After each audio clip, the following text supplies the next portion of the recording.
say no to Opportunity School District. I guess most of us have heard about the new law that was passed last month in respect to some schools that are failing in some counties. The CAB is among the schools, and we have a lot of schools that the governor is trying to take off the local control. And this is him when he's trying to deliver his speech. Opportunity School District will be modeled after a controversial recovery school district in Louisiana and a newer educational bureau under the governor, who will appoint a superintendent to run the district. The district will be comprised of up to 100 failing public schools. These are schools that have failed in 3 years because they have low scores, and the low scores are scores that fall below 60. And the scores is under CCRPI, which is the College and Career Readiness Performance Index. This index primarily measures student scores on achievement tests in maths, reading, and other subjects. The agenda of the Opportunity School District are local schools boards will no longer have a say in supervising schools in the new district. The governor's school superintendent will supervise these schools, including picking schools principals, although local schools will still be responsible for paying for major repairs. Part of the governor's opinions are to either convert these schools to charter schools, whereby the superintendent will choose the boards, or either close those schools. To change the Georgia Constitution to take away that responsibility will fragment communities across the state and set various dangerous precedents for future decisions in educating all Georgia students. And this policy may threaten the future and the stability of the local control of our communities over the children. This is Philip Leone. He is the school superintendent of Clark County. He said educators, school boards, and local school communities have the ultimate responsibility for providing engaging environments that ensures all students' achievement. So he is going against it because they have been the one, they know the crooks and corners of education. It is not fair for someone to just put the sole authority of schools in the capacity of just one person. These are the things that will happen if this problem is not solved. If this policy is not stopped, schools could be taken over by the state for up to 10 years. These schools were selected based on their 3 years performance, just 3 years performance only. So there's probability of they improving. But you can't just take schools away for 10 years and put them in the sole authority of one person. This current proposal will also remove local boards of education control. The district superintendent will have final decision-making authority over all aspects of the schools. And this is in direct contrast to current government structures, whereby all decisions has to be made by all boards of education and the local communities. To take away democratic principles is monuments, and this will strip Georgia communities their identities as having primary responsibility of educating their children.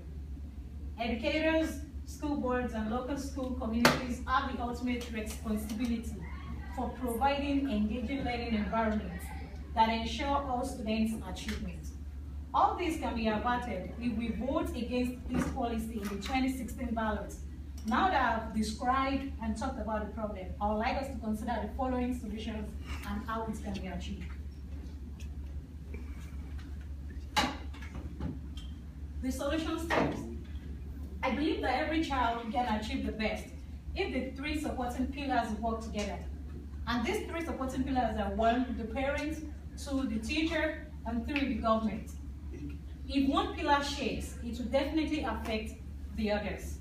And they must all work together, because if a teacher is teaching a student and the parents refuse to support, definitely there's nothing the child may hold on to. 1, the child spent 8 hours in school. So what will the child do for the remaining 16 hours? Are you saying with the child just get home, play all day long?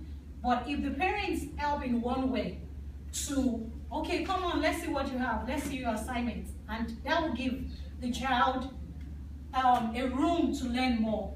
There is improvement at home and there is improvement in school. Parents must also fulfill their roles as a parent by supporting the child. Like I said earlier, if a child spends less than 8 hours in school, the most hours are spent outside the school premises, which means if a child just rely on the training in school only without practicing at home or revising, there is a huge tendency that a child will forget what he or she learned in school if asked later. Parents have a role to play in ensuring that assignments and projects are done on time and the child revises what he or she learned in school. The third and the fourth step. Other relatives also have their role as well. They should serve as role models to the younger ones. Positive reinforcement will definitely be imitated by the observer. With the support of the community, local board of education and teacher, there will be more improvements. According to the GBPI, that's Georgia Budget and Policy Institute, education analyst Claire Sobbs, despite the fact that majority of schools in these failing schools are from low-income families, the scores are already improving faster than the national average. And I have a website which we can compare the results of schools from other counties with schools of these failing counties. The proposed results of my plans. This will work because I have seen and compared results of schools in the counties that fall under the category of low income with that of middle class counties. The differences are few, which I strongly believe can be covered. And I have a reference, which is going to take too much time. The class sizes can also be reduced. Some classes have more underrated students who will definitely demand for more attention and explanation. More paraprofessionals should be employed, and there should be reinforcement for the current educators. This is what I propose the experience after my plan, if my plan comes into effect. The success rates will increase, high school graduates will be well prepared for college, and also be able to forge ahead progressively as long as the 3 supporting systems are still intact. And the dropout rate will also decrease. The benefits to my audience. Truly, we all have passed through these stages. That means we are out of high schools, we are in college, hoping to get a better life. But we may have siblings or relatives and even children who are still in these stages and do not have the opportunity or resources to go to private schools. A bill that does not have an agenda is as better as not existing. If a parent or education board do not have a say on the education system, that means their rights on the success of their children is forgotten or missing. The likely consequence of the policy. The possible consequences are based on considering the situations of those that will be affected.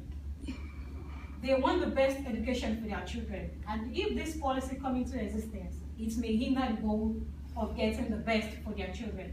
And I'm referring to those that fall in the low-income category.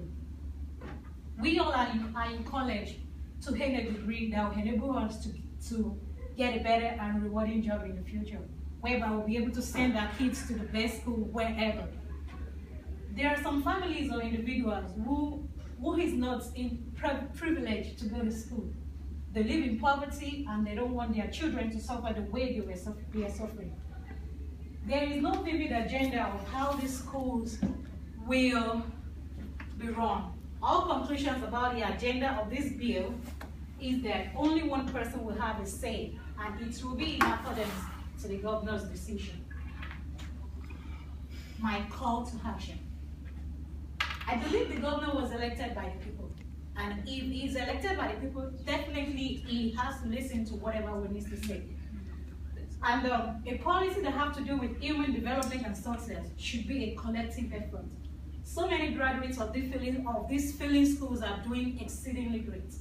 It's just about supporting the educators and checking for problems outside the schools for them that may be contributing to the failure rates.